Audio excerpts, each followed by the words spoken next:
როგორ იქნება 26 მაისი წელს რა პროგრამით ხდება ქვეყანა დამოუკიდებლობის 25 წლის თავშეჯერობით უცნობია. გაჟღერდა რამდენიმე დეტალი, ცნობილი ხდება, რომ პირველად გამოიფინება ეროვნული ბიბლიოთეკის ფონდებში დაცული უნიკალური მასალები. საქართველოს დამოუკიდებლობის აქტი, პირველი კონსტიტუცია, პირველი ქართული ჯილდო, თამარ მეფის ორდენი და ნოე ჟორდანიას პირადი ნივთები. ექსპოზიცია თბილისში პარლამენტის ეროვნულ ბიბლიოთეკაში მოეწყობა, რის მერეც მას ქვეყნის 10 რეგიონში ჩაიტანენ. საქართველოს დამოუკიდებლობის აქტი. მას ხელს აწერენ ნოე ჟორდანია, ევგენი გეგეჭკორი.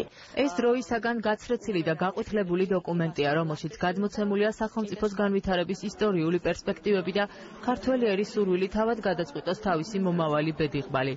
დამწერილ საცავებში შენახული დამოუკიდებლობის აქტი საქართველოს დამოუკიდებლობის აღდგენის 25 წლის თავისადმი მიზნულ გამოფენაზე იქნება წარმოდგენილი. საქართველოს დამოუკიდებლობის აქტი 1918 წლის 26 მაისს საღამოს 5 საათზე საქართველოს ეროვნული საბჭოს წევრების აბსოლუტური უმრავლესობის მიერ იქნა მიღებული. საქართველოს კონსტიტუციონალიზმის ისტორია სწორედ ამ დოკუმენტით იწყება, დოკუმენტით, რომელსაც რეალურად არც ერთი დღე არ უმოქმედია, თუმცა საქართველოს სახელმწიფოებრიობის სიმბოლოდ უკვე მრავალი წელია ითვლება. 1921 წლის 21 თებერვალს საქართველოს დამფუძნებელი კრების მიერ მიღებული კონსტიტუცია ერთ-ერთი ექსპონატთაგანია იმ გამოფენისა, რომელსაც ეროვნული ბიბლიოთეკა სთავაზობს დამთვალიერებელს.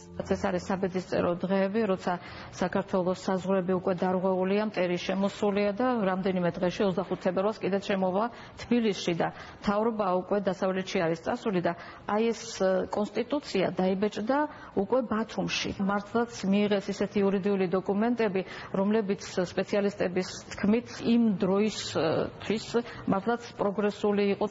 ექსპოზიციაზე სახელწოდებით ეს მემკვიდრეობა ჩვენია წარმოდგენილი იქნება ნოე ჟორდანიას პირადი ნივთები, 1918 წელს ჩატარებული პირველი არჩევნების ამსახველი მასალები, 1918-1921 წლებში დაწესებული პირველი ქართული ჯილდო, თამარ მეფის ორდენი, საქართველოს დამოუკიდებლობის აქტი, პირველი კონსტიტუცია. ეროვნული ბიბლიოთეკა აქტიურად ჩაერთო იმ ღონისძიებებში, რომელიც გულისხმობს 26 მაისის ჩვენი სახელმწიფოებრივი იდენტობის მნიშვნელოვანი დღის აღნიშვნას. მასალები, რომელიც იმდროინდელი ეპოქის მისწრაფებებისა და შეხედულებების მაგალითად იქცა, 22 მაისამდე საქართველოს სხვადასხვა რაიონში მოგზაურებს.